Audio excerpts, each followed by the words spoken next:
그 짐 콜린스가 쓴 좋은 기업을 넘어 위대한 기업으로, 이 책은 한 20몇 년 전에 쓰여진 책인데 초 베스트셀러가 된 책입니다. 이 책에서 저자가 던지는 질문이 이겁니다. 왜 어떤 기업은 평범함을 넘어 위대함에 도달하는데 또 왜 또 다른 어떤 기업은 그렇게 하지 못하는가? 이 질문이 굉장히 선명하지 않습니까?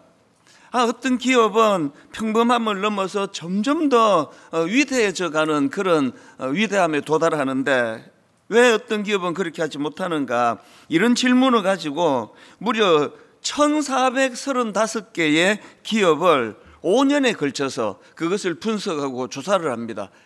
제가 그 결과를 보고 참 놀랐던 게요, 무려 1435개 기업 중에서 딱 11개 기업만이 위대하고 놀라운 기업으로 발전해 가더라. 저는 이런 내용을 다루고 있는 이 책에서 그 1장 소제목이 이렇습니다. 좋은 것은 위대한 것의 적이다. 저게 제가 받아 적어 놓고 또 요즘에 다시 이 책을 제가 꺼내서 살펴보면서 제 삶에 적어서 적용합니다. 좋은 것은 위대한 것의 적이다. 무슨 뜻인지 금방 와닿지 않습니까? 이 정도면 됐지. 이제 나도 이제 나이도 많이 들어가고 있고 분당 우리 교회 이 정도면 됐지. 이게 저에게 가장 경계해야 될, 그래서 우리는 항상 전 자전거 이론이라고요. 안 달리면 유지가 아닙니다. 자빠져 있는 거예요. 여러분이 지금 신앙적으로 영적으로 예전 같지 않고 그러면 나 현상 유지해. 그 틀린 말이에요. 신앙생활에 현상 유지는 없습니다. 나아가거나 자빠져 있거나. 그래서 저는 이걸 마음에 참 품고 있거든요. 좋은 것은 위대한 것의 적이다. 이 정도면 됐지라는 이 만족하는 마음, 이게 나로 하여금 더 성장해가는 것을 방해하는 적이 된다. 고린도후서 4장 16절에 보면은 비슷한 개념으로 말씀하십니다. 그러므로 우리가 낙심하지 아니하노니 우리의 겉사람은 낡아지나 우리의 속사람은 날로 새로워지는도다. 유지 없습니다. 겉사람이 점점 나이 들어가는 거, 요즘에 제가 그런 말을 자주 합니다. 내가 가만히 보니까 이제 늙음에 문 앞에 서 있는 것 같다. 나이 듦에 문 앞에 서 있는 것 같다.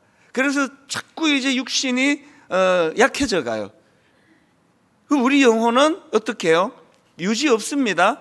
우리 영혼도 육신처럼 부실해져 가거나 성장해 가거나 유지는 없습니다. 빌립보 3장 12절, 내가 이미 얻었담도 아니요 온전히 이루었담도 아니라 오직 내가 그리스도 예수께 잡힌 바 된 그것을 잡으려고 달려가노라. 형제들아, 나는 아직 내가 잡은 줄로 여기지 아니하고 오직 한 일, 즉 뒤에 있는 것은 잊어버리고 앞에 있는 것을 잡으려고 표대를 향하여 그리스도 예수 안에서 하나님이 위에서 부르신 부름의 상을 위하여 달려가노라. 여러분, 다시 말씀드립니다. 좋은 것은 위대한 것의 적입니다. 이 정도면 됐지. 없습니다. 왜 그렇습니까? 우리의 목표를 주님이 너무 높게 설정해 주셨어요. 어떤 목표입니까?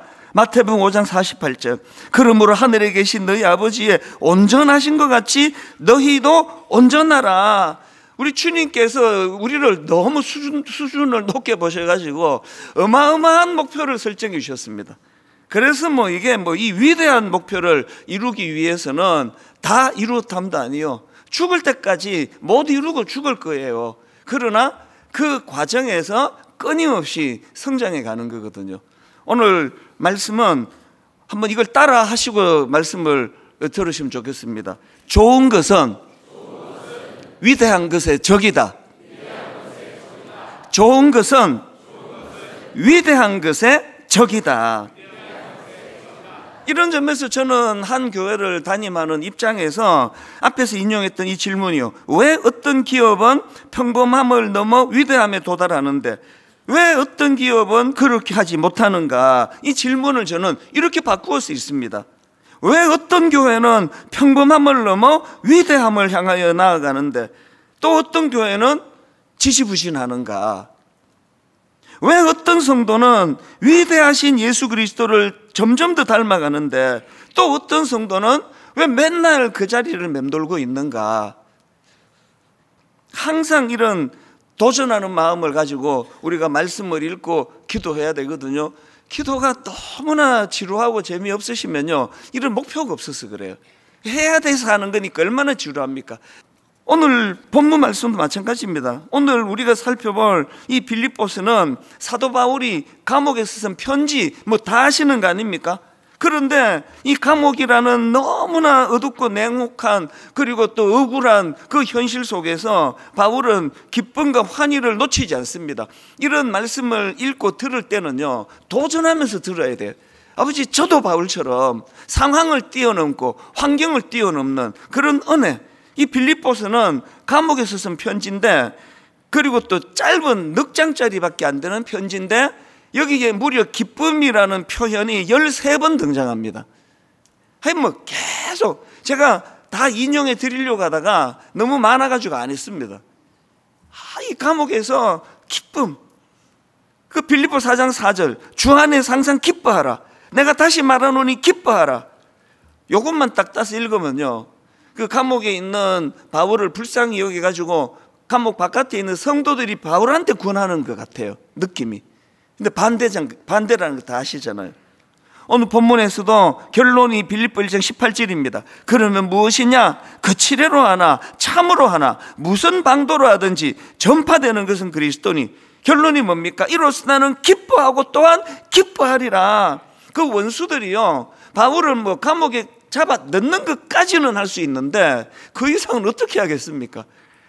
이 대적하는 사람들이 바울이 얄미워 죽었을 것 같아요. 이 인간은 어떻게 해야 되는 건가? 제가 오늘 설교 제목을요, 위기의 순간에 드러나는 저력, 이렇게 잡았는데요, 여러분에게 이런 저력이 있기를 원합니다. 저력이라는 건 감추어져 있기 때문에 겉으로는 안 드러나요. 평상시에는 그저 그런 사람처럼 보이는데 어떤 위기가 딱 올 때 그 저력이 드러나는 사람이 있습니다. 엄청난 믿음의 사람처럼 보였는데 위기가 오니까 흔들흔들거리는 분들이 사실은 그게 또 더 당연한 것 같기는 하지만요. 그래서 우리가 이 저력을 구하는 거죠. 하나님, 시도 때도 없이 찾아오는 게 위기 아닙니까? 우리 인생에 청하지도 않았는데 불쑥불쑥 나타나는 게 이게 위기이기 때문에 하나님, 이 위기의 때에 하나님, 사도 바울처럼 위기의 순간에 흔들리지 않는 저력, 이 저력을 갖춘 믿음의 성도, 믿음의 신자가 되기를 원합니다. 여러분, 이런 꿈을 좀 꾸시자는 겁니다. 그래서 오늘 이 본문 말씀을 중심으로 이 위기의 순간에 흔들리지 않는 저력을 갖추기 위해서 우리가 해야 될 훈련이 있습니다. 이 본문을 중심으로 한 3가지 훈련을 말씀드릴 테니까요, 듣고 끝내지 마시고 계속 훈련하셔야 됩니다. 첫 번째 훈련이 뭐냐? 상황에 대처하는 훈련이에요. 상황에 대처하는 훈련. 내가 겪고 있는 이 상황을 하나님의 시선으로 해석하는 훈련입니다. 자, 이게 무슨 말인가 하니까요, 바울이 지금 억울하게 감옥에 갇혀 있는 그 상황을 어떻게 해석하는가 하니까, 자, 오늘 본문 13절 14절입니다. 이러므로 나의 매임이 그리스도 안에서 모든 시위대 안과 그 밖에 모든 사람에게 나타났으니 형제 중 다수가 나의 매임으로 말미암아 주 안에서 신뢰함으로 겁없이 하나님의 말씀을 더욱 담대히 전하게 되었느니라. 어떻게 해석합니까? 내가 겪고 있는 이 고난이 억울하고 분하고 나가면은 이것들 내가 복수할 거야, 이게 아니에요. 이 과정 속에서 내가 감옥에 가 있는 이 일이 너무나 많은 사람들에게 유익한 재료로 쓰인다고 그렇게 해석을 하는 겁니다. 그렇기 때문에 그 앞에 나오는 12절을 보십시오. 형제들아, 내가 당한 일이 도리어 복음 전파에 진전이 된 줄을 너희가 알기를 원하노라. 바울이 복음 전하다 두들겨 맞고 깨지고 아프고 그거 비하면 감옥이 편한 거거든요. 바울이 갖고 있는 해석의 능력이에요. 내가 지금 감옥에 있어 나 억울해 죽겠다, 나 빨리 나가서 복음 전해야 되는데 이게 헛송세월이다, 그게 아니에요. 해석하는 거죠. 하나님의 큰 섭리 가운데 나를 여기에 인도하심으로 내 감옥에 갇혀있는 이 사건으로 수많은 사람들에게 하나님이 선하게 일하실 것이다, 이건 하나님이 일하심의 재료다, 그렇게 해석을 해버리니까 그 원수들의 의도랑은 너무나 다르게 가고 있는 거 아닙니까? 제가 자주 인용하는 요셉도 딱 이 방법이에요. 창세기 50장 20절, 당신들은 나를 해하려 하였으나, 이게 팩트예요. 이게 상황이라고요. 당신들은 나를 해하려 하였으나 하나님은 그것을 선으로 바꾸사 오늘과 같이 많은 백성의 생명을 구원하게 하시려 하셨나. 이건 해석이라고요. 팩트는 나를 해하려고 팔아먹은 형제들의 악한 행위, 이게 행위란 말이죠. 이게 팩트란 말이죠. 그런데 요셉이 이걸 잘 해석해 버리니까 그 형제들의 그 복수는 그 뭐가 되느냐고요. 이건 뭐 상대방이 당해야 복수지. 그래가지고 더 잘 돼 버리는데, 여러분, 하나님 앞에서 위대한 복수는요, 자기 상황을 해석 잘해서 더 잘 돼 버리는 거예요. 누가 여러분한테 복수할 때 막 맨날 거기에 놀아나고 막 죽겠다 그러고 분하고 막 우울하고, 그게 그들이 원하는 거 아닙니까?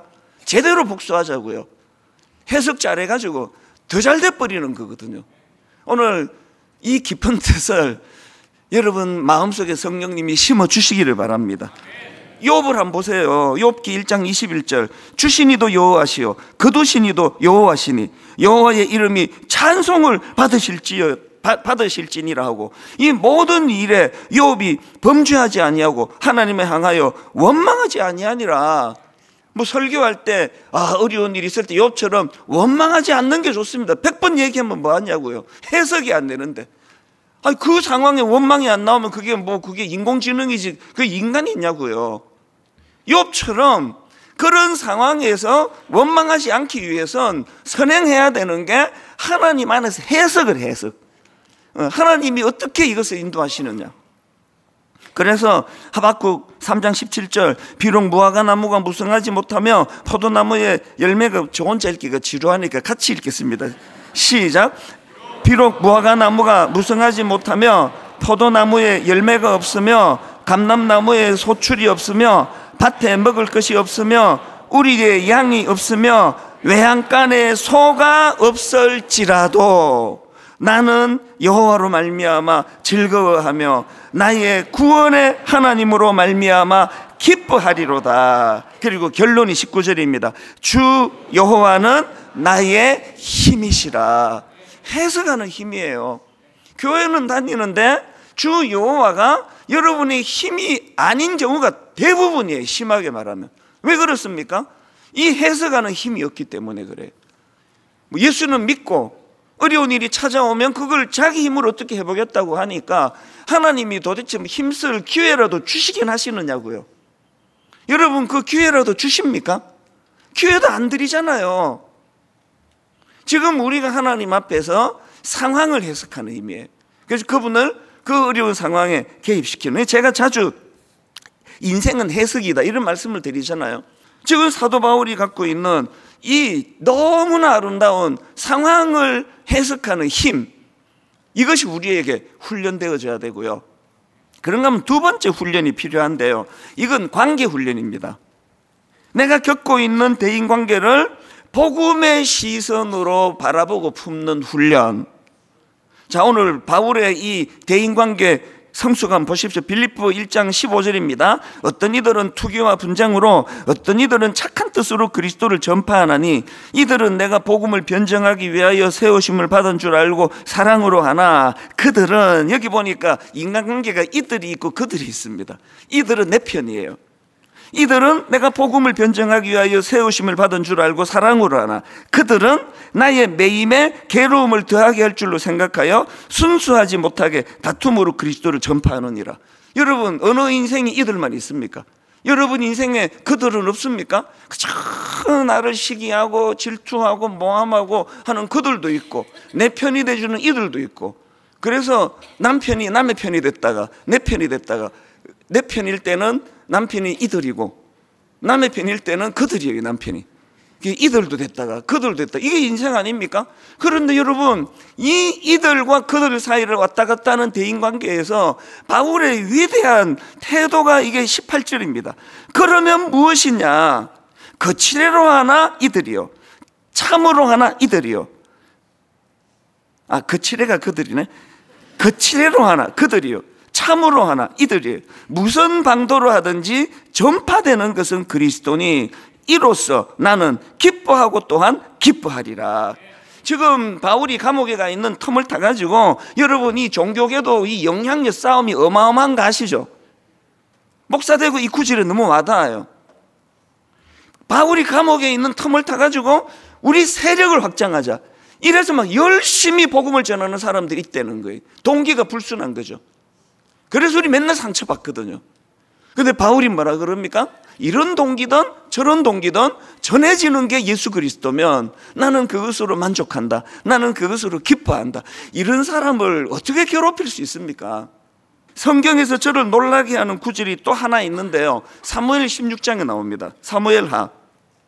이 사무엘하 16장에는 그 다윗이 인생의 절체절명의 위기, 그 아들이 쿠데타를 일으켰습니다. 그 못된 놈이, 압살롬이 그 폐륜적인 그런 짓을 저질러 가지고 지금 다윗이 성에서 도망치는 그런 상황이에요. 그런 상황이 얼마나 절망적입니까? 안 그래도 지금 죽겠는데 그 상처에다가 소금을 뿌리는 인간이 나타나요. 시므이라는 인간. 사무엘하 16장 5절 6절입니다. 같이 읽습니다. 시작. 다윗 왕이 바울임의 이름에 거기서 사울의 친족 한 사람이 나오니 게라의 아들이요 이름은 시므이라. 그가 나오면서 계속하여 저주하고 또 다윗과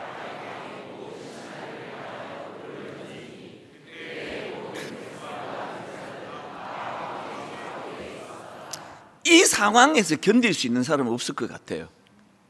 아들이 지금 자기 목에 칼을 들이댄 그런 상황에 도망가고 있는데 이 시므이라는 인간이 참 비열한 게요, 보니까 이 시므이가 사울왕 가문의 사람이에요. 다윗이 힘이 있고 권력이 있을 때는 꼼짝도 못하고 숨어있던 이런 인간이 위기를 만나니까 득달같이 나와가지고 그 상처에 소금을 뿌리는 짓을 하거든요. 그래서 신하들이 격분했습니다. 다윗의 신하들이. 사무엘하 16장 9절. 스루야의 아들 아비새가 왕께 여짜오되 이 죽은 개가, 얼마나 이제 열받은지 아시겠죠? 이 죽은 개가 어찌 내 주 왕을 저주하리이까? 청하건대 내가 건너가서 그의 머리를 베게 하소서. 당연한 반응 아닙니까? 신하 입장에서. 여기에 이 다윗 왕의 반응이 이게 놀라운 거예요. 10절입니다. 다윗이 이렇게 말해요. 왕이 이르되 스루야의 아들들아 내가 너희와 무슨 상관이 있느냐? 자기 일에 나서지 말라는 거거든요. 그리고 그 다음에 그가 시므이가 내게 저주하는 것은 여호와께서 그에게 다윗을 저주하라 하심이니 내가 어찌 그리 하였느냐 할 자가 누구겠느냐. 그리고는 12절입니다. 세 번역입니다. 혹시 주님께서 나의 이 비참한 모습을 보시고 오늘 시므이가 한 저주 대신에 오히려 나에게 좋은 것으로 갚아주실지 누가 알겠소. 다윗이 하고 있는 게 뭐죠? 그 자기를 정말 상처에 소금을 뿌리는 악한 그 시므이와 자기 사이에 하나님을 개입시켜요. 하나님을 개입시켜서 내버려 둬라. 지금 저 친구가 하나님의 메시지를 내게 전하는 건지 어떻게 알겠느냐. 혹여라도 저 시므이의 저주가 부당한 것이면 하나님은 저걸 복으로 바꾸어 주실 것이다. 이런 사람이 상처를 받겠냐고요. 저는 또 여러분은 대인관계가 왜 이렇게 힘드신 겁니까? 여러분들이 맨날 하나님 이 본문으로 말하면 바울을 위해 주는 이들만 있게 해주시고 저들은 물러가게 해주시옵소서 기도하지 마세요. 응답 안 되는 기도예요. 하나님이 지금 우리 성숙을 위하여 그 못된 사람을 붙여놨는데 물리치면 어떡합니까? 다윗에게 시므온은요 하나님의 뜻을 분별하도록 만드는 도구로 쓰임을 받으니까 상처가 없는 거거든요. 아까 제가 요셉 마찬가지 아닙니까?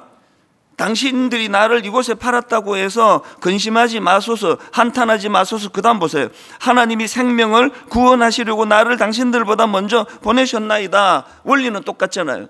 지금 저질 베다르 형제들, 자기를 팔아버린 형제들하고 본인 사이에 하나님을 개입시켜요. 여러분의 대인관계는 여러분의 영적인 성숙을 위한 훈련의 도구가 돼야 됩니다. 지난 한 학기 돌아보면 누구로 인해서 아픔이 있었나요? 누구로 인해서 마음이 상했나요? 오늘 기도하십시오. 하나님, 내 상한 마음을 주님 아시는데 이것이 저를 성숙한 길로 만드는 재료가 되면 됐지, 이걸 나를 후퇴하게 만드는 그런 재료가 되지 않기를 원합니다. 그러면 이 훈련이 필요한 거죠. 빌립보 4장 4절입니다. 바울이 이렇게 말합니다. 주 안에서 항상 기뻐하라. 내가 다시 말하노니 기뻐하라. 너희 관용을 모든 사람에게 알게 하라. 주께서 가까우시니라. 지금 바울이요, 이게 그냥 권면이 아니라 이게 사도 바울의 삶의 태도예요. 어떻게 기쁨이 유지가 되느냐고요. 감옥에서 환경 문제, 대인관계 문제를 하나님을 통해 재해석하니까 관용이 저절로 나오는 게 아니잖아요. 요셉이 야, 이 사람은 법도 없이도 살 사람이야가 아니에요. 요셉이 엄청난 인격을 가져서가 아니라 해석을 달리하니까 관용이 생기는 거거든요. 그런가 하면은 세 번째 훈련이 이겁니다. 우리 삶을 본질적인 목표를 향할 수 있도록 하는 훈련이 필요합니다. 앞에 두 가지가요, 이 세 번째가 있었기 때문에 바울이 가능했다는 거거든요. 자, 빌립보 1장 18절에 바울의 목표가 이겁니다. 그러면 무엇이냐? 그 치레로 하나 참으로 하나 무슨 방도로 하든지 전파되는 것은 그리스도니 이로써 나는 기뻐하고 또한 기뻐하리라. 바울에게 복음 잘 전해서 인기도 얻고, 복음 잘 전해서 돈도 많이 모으고, 복음 잘 전해서 떵떵거리고 살아야 되는 목표가 있었으면 감옥에서, 내가 감옥에 갇혀 있는 그거를 악용해가지고 그 라이벌들이 막 이제 막 복음을 확장해 나가는 걸 못 견뎠을 거예요. 막 못 견뎠겠죠. 그런데 바울에게는 더 큰 목표가 있으니까 누가 전하든지, 이게 시기와 질투로 해서 전하든지, 이것이 선한 뜻으로 전하든지 예수님만 전해진다면 나는 기뻐하고 기뻐하리라. 이게 여러분, 우리 내면의 갈등을 한 99% 없애주는 거예요. 왜 이렇게 안달복달하십니까? 왜 사람 한마디 말에 그렇게 민감하십니까? 저보고 하는 얘기예요. 그 뭐 가짜 뉴스 만들면 뭐 그러리라고 넘어가지를 못하고 막 거기에 제가 파르르르르 반응하는 이유가 뭐냐고요. 하나님이 저에게 네 근본적인 목표를 점검하라고 주시는 가슴 아픈 훈련 도구라고 저는 생각합니다. 답을 알기 때문에 영 무너지지는 않잖아요. 답을 알기 때문에 회복이 빠르잖아요. 그래서 바울이 고린도전서 9장 26절에서 그러므로 나는 다름질하기를 향방 없는 것 같이 아니하고 싸우기를 허공을 치는 것 같이 아니하며, 무슨 말입니까? 뚜렷한 목표를 가지고 달려갔기 때문에 오늘 본문에서 감옥에서도 당황하지 않고 흔들리지 않고, 이것도 목표를 향해 목표를 이루어가는 한 일환이다. 오늘의 말씀을 저는 이렇게 맺기를 원합니다. 여러분, 그 세례 요한이 놀라운 고백을 하잖아요. 요한복음 3장 30절. 그는 흥하여야 하겠고 나는 쇠하여야 하리라. 이 배경이 어떤 건지 아십니까? 이 말씀이 나온 세례 요한의 제자들이 보니까 위기예요. 스승님에게 엄청난 라이벌이 나타났어요. 예수라고 하는. 그래서 요한복음 3장 26절. 그들이 요한에게 가서 이르되 랍비여, 선생님과 함께 요단강 저편에 있더니 곧 선생님이 정언하시던 예수가 세례를 베풀매 사람들이 다 그에게로 가더이다. 여러분, 이 목회를 하다 보니까 어떤 때는 예수님이 내 라이벌이에요. 그럴 때가 진짜 있을 수 있다는 거예요. 있은 적은 없습니다.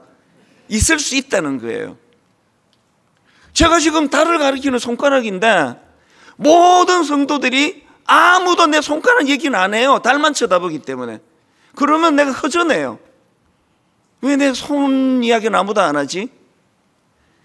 오죽하면 제가 고3부 입시사회 갈 때 그 어린 애들 앉혀놓고, 얘들아, 나는 니들이 저 달 쳐다보는 것보다 이 내 손 쳐다보는 게 난 더 좋은 사람이야. 그래서 니들이 아무도 내 손 안 쳐다보고 달만 좀 쳐다봐주면 좋겠다고. 다 달만 쳐다보면 내 손 내릴 거 아니냐. 이런 이야기를 제가 지금 생각하면 부끄럽죠, 어린 애들한테. 이게 인간이에요. 예수 그리스도가 내 라이벌이 될 수 있다니까요. 그렇게 제자들이 와가지고 예수님이 세례를 베풀며 사람들이 다 그에게로 가더이다 할 때, 그때 주저없이 던진 한마디가 요한복음 3장 30절의 세례 요한의 고백입니다. 그는 흥하여야 하겠고 나는 쇠하여야 하리라. 저는 목사니까 당연하고, 이 세상을 살아가는 여러분 인생의 목표가 뚜렷하면 절대로 그게 우리 인생의 손해가 아니라는 걸, 흔들림이 없는, 바람에 나는 겨와 같은 인생이 아니라 요동하지 않는 하나님의 사람이 되는 줄 믿으시기를 바랍니다. 이 세 가지 훈련이 잘 이루어져서 위기가 찾아올 때 그 위기의 순간에 저력이 드러나는 믿음의 성도님들 되시기 바랍니다.